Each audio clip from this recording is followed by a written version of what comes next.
Hi, this is Daniela Wolf with Bestie Life, the podcast, and this is your community to support you through the little and not so little events that make up your day-to-day life.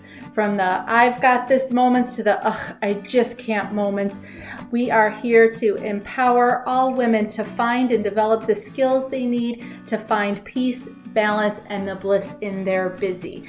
Through solo episodes as well as interviews with amazing women who share their journey and their story and how it works for you. I hope you find the inspirations to make you laugh, think, as well as maybe rethink what you thought you knew, and connect as we realize that we are all living similar ups and downs and don't have to do it alone. So excited for you to hear this episode, and thanks so much for joining me today. Hi, this is Daniela with Bestie Life, the podcast, and today I'm with Sherene Strausberg. I'm so excited for you guys to get to know her a little bit. She is an award-winning designer who combines her experience in film, music, and sound engineering, along with graphic design and illustration to create amazing animated videos for her clients through her company, 87th Street Creative. And she's going to tell you all about that, as well as just everything from being a mom to the journey she's been on through her careers. And so I'm so excited for you to be with us today, Sherene. Thank you so much for having me. So can you share a little bit more? I know that was super, super brief of all the amazing things you've done from a professional and personal standpoint. Sure. So I guess I'll start with the professional. I've had a circuitous route in my career. I really started as a film composer in Hollywood. I worked for about 10 years writing music for films, as well as supporting myself as a sound engineer. I worked actually at National Public Radio as a broadcast engineer. And that was all good and great, except I didn't really have a lot of work-life balance. And so I ended up going back to school and I studied graphic design at UCLA. And then I moved to New York and I started my career doing graphic design, taking some entry-level jobs. And I was doing that for a couple of years, but realizing that I did have the work-life balance, but I then didn't have enough flexibility. And at that point, I then had 2 kids and I realized I needed more flexibility. I did have a 9-to-5 job. And so that's great. But then, parenting isn't just 5 to 9. It's not like you can just be parenting, parenting is 24/7. And so I really needed flexibility. And so 7 years ago, I started my own company, 87th Street Creative. And over the 7 years, it was all graphic design and now is all motion design. Okay. And what does that mean, motion design, for those of us not in the know? Sure, no problem. It's basically animated graphics. So think of it as basically like graphic design that moves. So think text, think shapes, and sometimes it can get a little bit more, illustrative. And I'm not going to say it's all the way to like a Pixar Disney film, but it can go toward that. It can have characters.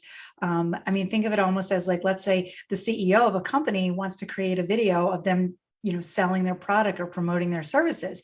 You could create like a little character of the CEO or, somebody who works in the company explaining what they offer.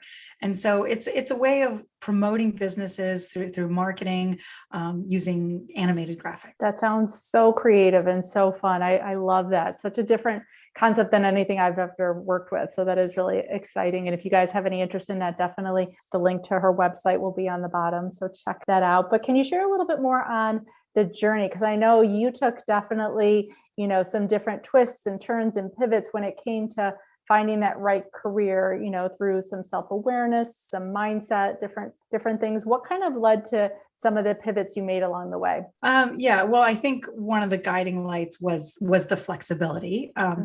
Excuse me, in terms of wanting to be able to set my own hours as well as choose my own clients. That was also a factor. I think I've had a couple different jobs where I either was working with people I didn't necessarily get along with as well, or maybe some, challenges with bosses. And so I think part of it was just, I wanted to be able to do something where, I was in control, where I could say, yes, I'll take this project, or no, I won't take this project. And I could, and also really setting the hours. But at the same time, I also really wanted to be continuously learning and growing. I love jobs where, there's always sort of like upward mobility to learn new skills and take on new roles. And with what I was working in and doing as a sound engineer, and then also as a graphic designer, there wasn't the next sort of thing. I didn't feel like there was new opportunities. And I love the saying, never let school interfere with your education. And I always really felt that like if I could keep learning and keep growing. And so as a sole business owner, I know that nothing's going to happen unless I make it happen. And so I feel like I constantly need to be growing and taking classes and taking, on new skills. And sometimes it's like the it's like the creative side of it. I need to learn new skills and new software, but then it's also the business side of it. I need to learn about marketing. I need to learn about, entrepreneur aspects of it. And so it's just constantly keeping reinventing myself and growing and making sure that I'm never staying stagnant or complacent. Right. And I think that is such a big part of being a business owner, a solopreneur. You are kind of all the roles you wrapped into one, jack of all, and trying to figure out how those pieces work, how they work for you. And learning it can be stressful, but such an empowering process too. I think we don't appreciate learning so much when we're young and in school 12 hours a day or whatever. But I think as we get older, to see the benefits of that and how it helps us grow as people is a great, perspective to have. And that self-awareness has definitely led you in so many different directions. Yeah, absolutely. I am very thankful that I have a good amount of self-awareness to realize that I do need to keep growing and keep moving on and finding new opportunities. Mm-hmm. So I saw a quote that you wrote that said, being a mom is the best preparation for your career, though it's not listed on your resume. So, and I think we, as working moms and women, there are so many impacts that can have on us. And what has that been for you? Wow. Being a mom it's so challenging. I think it's helped me grow in terms of like empathy and patience in that, when a 4-year-old puts their foot down and says, I refuse to go to bed, you have to change the story. You have to change the script. You have to say, okay, well, how am I going to, redirect this and, refocus and figure out how to, make the kid go to sleep, but not lose my temper and, stay focused. And I think all those skills, I feel like you could have just replaced 4-year-old with, difficult client, because it's the same thing. I think when a client is, frustrated or annoyed or maybe just, and sometimes they're coming to me frustrated and annoyed from having worked with someone else. And they're like, I want to do it better. I want to do it right. I don't know how. I don't know what I did, what I did wrong or they did wrong. And I say, let's figure this out. Let's figure out what worked or what didn't work or how we can make it better or do it better. And so to me, that's mothering 101 in terms of like, how to make a relationship work. So, and I can give like a dozen other examples. There's so many things. Motherhood is really something, and it really should be on our resume. Absolutely. And I think, you're speaking to a lot of some of the things that I talk about sometimes, where we take for granted some of the things that are either happening in our day or in our lives, and not intentionally being able to shift our thoughts and our mindset about it, to see it from that positive, to see how it can help us grow and help us become versus an obstacle in our way. Yeah, absolutely. I think one of the things also I try to do is if I'm struggling, first of all, I have 3 kids, their ages 4, 7, and 10. So I'm dealing, one's a boy and the other 2 are girls. And so I'm dealing with, different perspectives. And I think that one thing we have to do as a content provider and working with or being a contractor, we have to put on the hat and a perspective. And so it's like that's something I do with my kids, like, oh, okay, when my 7-year-old doesn't like the way I'm doing something, it's like, okay, well, what is, how does she feel? Let me put on put on her shoes and see what it's like from her perspective. And I think we have to sometimes do that with our clients. Like, why are they getting frustrated or stuck or, and really put ourselves in their shoes. Yeah. And like you said, it is just so transferable, and it is just such a great perspective to be able to take with you into other situations, whether it's even, the frustrated cashier at the grocery store, or even on ourselves sometimes, to be like, okay, what am I feeling? Because I don't think we always take the time to look at that and honor that as well. So it sounds like you definitely find a way to transfer all of that. Yes, yes. Obviously, we have to keep our own sanity. I mean, Mhm. I always love that analogy that with when you're on the airplane and the oxygen mask comes down, they tell you to do your oxygen mask first. Yes. And that's a great analogy for life. And that, we do have to take care of ourselves and figure out, what's working for us. And then we're going to be at our best for the people around us, whether that's personally and for our kids and our family, but also professionally. How are we going to be at our best with our clients? Absolutely. And so what do you do for you personally, even Sherene, like you are working, you're running a business, you've got 3 little kids. How do you take that time for you, find the bliss in your busy, and put on your own oxygen mask? A couple things. I do love to go running and walking. So typically 3 days a week, I go for a run outside, as long as it's like over 35 degrees. And that's also not even just my, exercise in my alone time, but it's also my time to listen to my favorite podcasts. Like this one would be a great one to do. Everyone add it to your list. So, but I also, if I'm not out for a run, I love reading. I have my New York Times Magazine that I read every single week.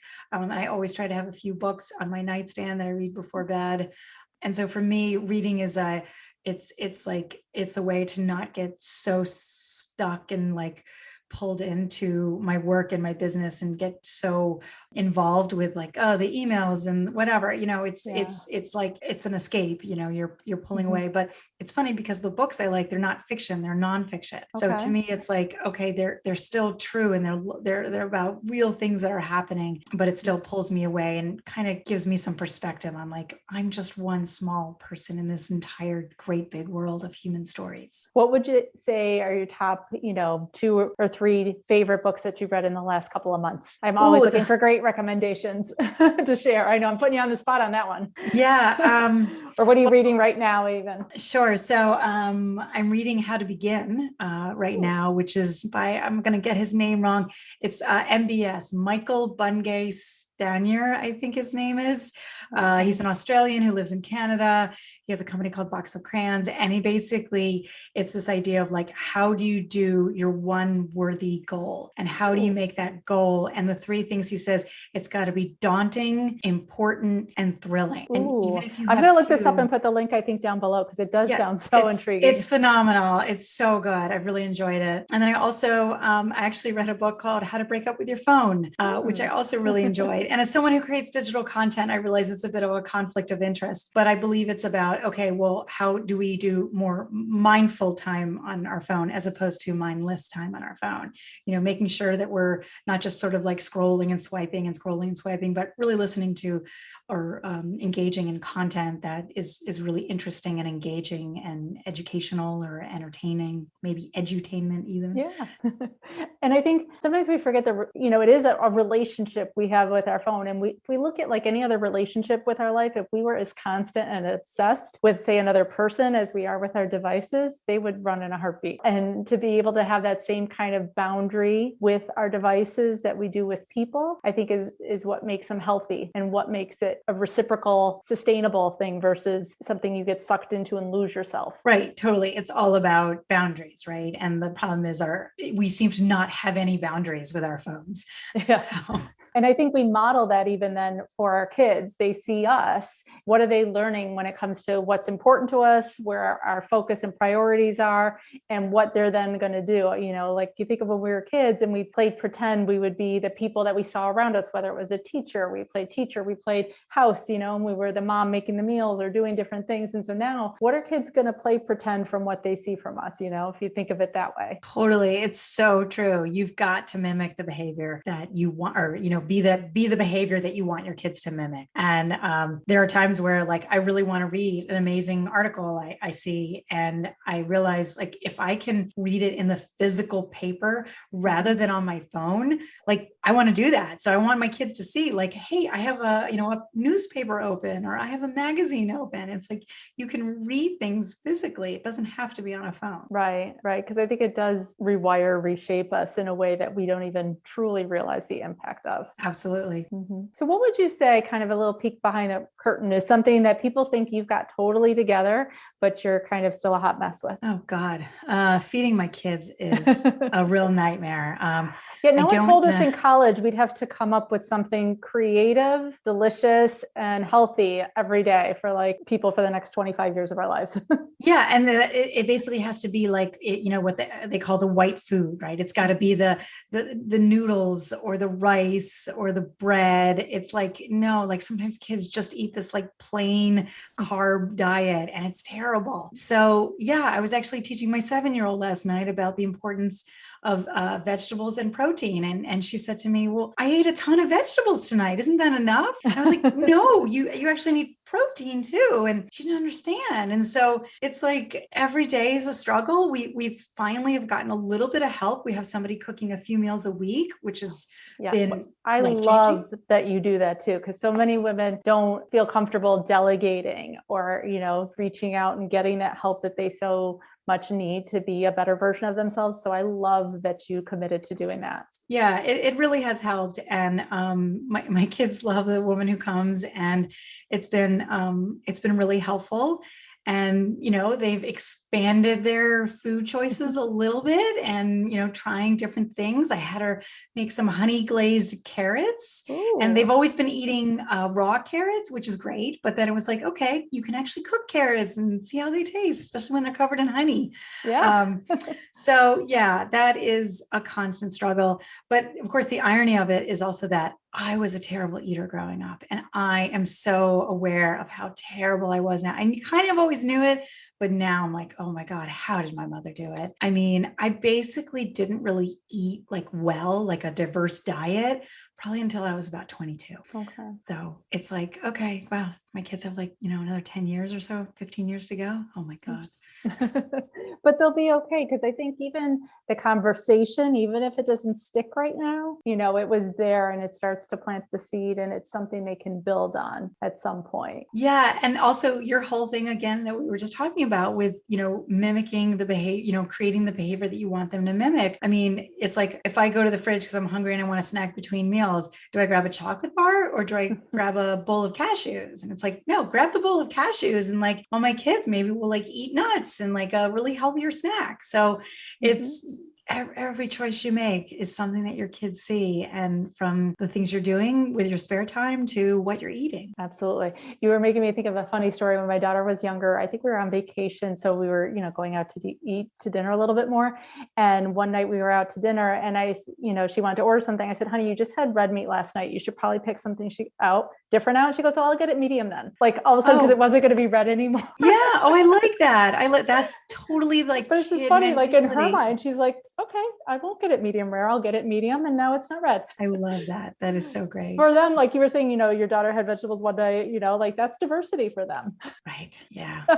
So when we talk about the things that make us smile, that make us laugh, that we're happy about, when we speak of our families and our careers, it always comes back to me for gratitude, the things we're grateful for. Those are the things that we're actually doing all this for. Like, what's the point? It's about the things that make us happy and bring us joy on a regular basis, and not just those big balloon moments. What would you say are some of the things that you're most grateful for in your day-to-day life?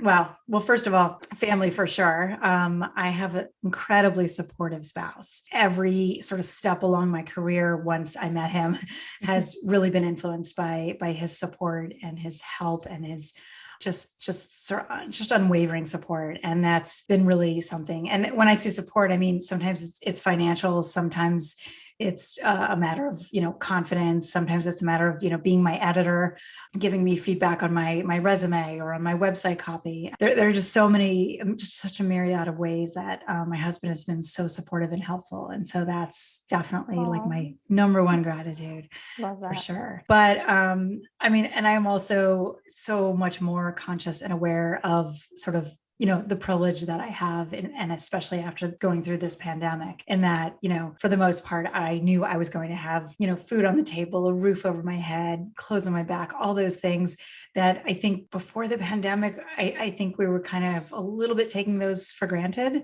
Mm-hmm. And now I'm much more conscious and much more appreciative of those things. So that's another part of my gratitude. And also in terms of my scheduling, my timing, and again, with the pandemic, very early on in the pandemic, my business basically just died. There was no work at all. And, no calls coming in, no emails coming in. And it was a bit devastating. On the other hand, it kind of worked out because I was homeschooling 3 children, but it also, it opened up a little bit of space for me to sort of think about, okay, what do I want to do? How do I want to grow? And I was able to use that time to do 2 big things. One was do a lot of networking. And I see networking, I know it's such a dirty word. I think of it better as maybe relationship building, but that I was able to really do a lot of that relationship building through 2020.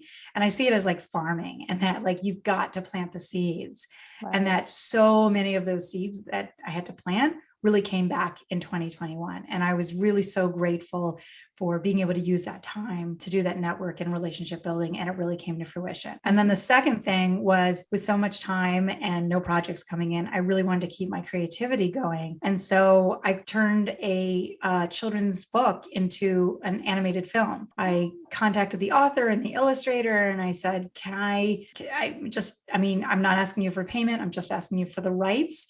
Can I do that? And they were like, yeah, sure. Okay, go ahead. Here's, the text and, the Photoshop files. And I took it and made it move, and I added the voiceover. My kids actually do a lot of the voices, and my husband does as well. And I wrote music to it. And so, I was able to take this time in this space to create a passion project. And I feel so grateful for that. It's now doing a film festival run throughout the country this year. That's fantastic. Although actually, I shouldn't say throughout the country. I also just got into a festival in Italy last week.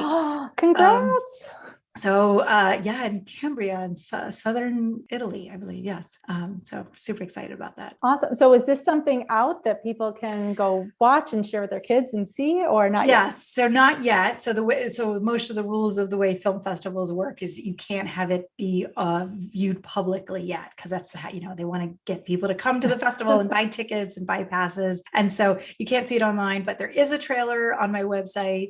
You can either go to my own website, ShereneStrausberg.com, or you can go to 87th Street Creative, 87th Street spelled out and creative, and see the trailer there. What's the name of it? Cool for You. Ooh, it's about,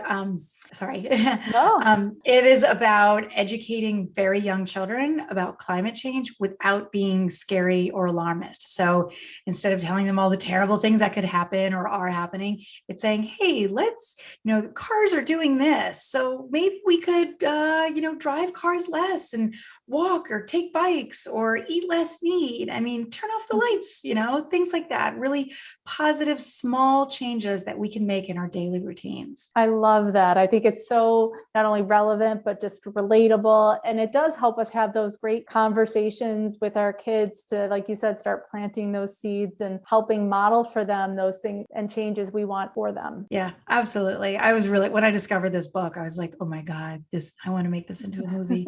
And now I want to do it with more. I want to find other children's books to turn into films. And to me, it's not replacing the book, because I do love books and children's books, of course, but it's just about adding to that experience and really accompanying the book. Yes, absolutely. Because I think it is such a great segue for people, whether it's sometimes they read the book and then they go see the movie or vice versa.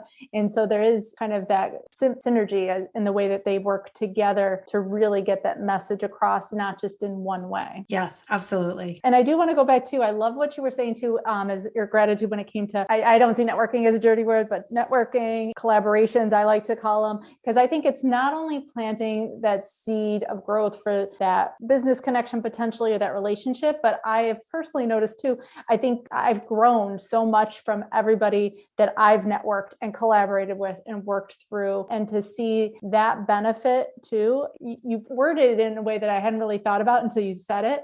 But I love that, that networking, it's not just from a money business standpoint, but there really is a lot of personal growth and development and things that come out of it as well. Absolutely. Yeah. It's amazing. I'm in a networking group called BNI, Business Networking International. And I have my own chapter, which is in Manhattan, but then there are, hundreds of thousands of other chapters as well. So globally. So there's really so many opportunities to meet people through this group, which is cool. That's awesome. Awesome. Well, thank you so much, Sherene. I hope you guys go check out the trailer on her website. Like she said, it's 87th Street Creative, or on her actual website as well, Sherene Strausberg, but definitely check out her trailer. Work with Sherene if you're a business owner, to have a different kind of way to market yourself, I think is going to get more attention. It's going to help get you more clients. The benefits of it are beyond just the normal word, colors, types, all that kind of stuff. Because,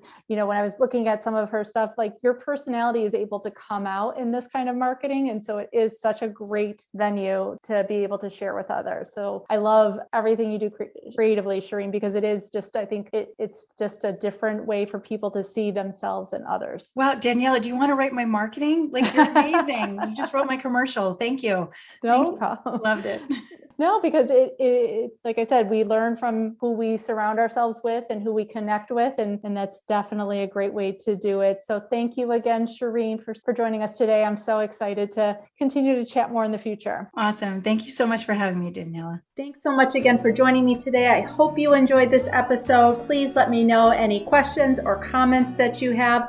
Also, if you can please leave an Apple 5-star review so that this episode can be shared with more women. There's 2 quotes that I love. Alone we may be strong, but together we are stronger. As well as when women support each other, incredible things happen. So let's be stronger and incredible together, as well as maybe just have some fun along the way. Thanks so much and talk to you soon. Bye.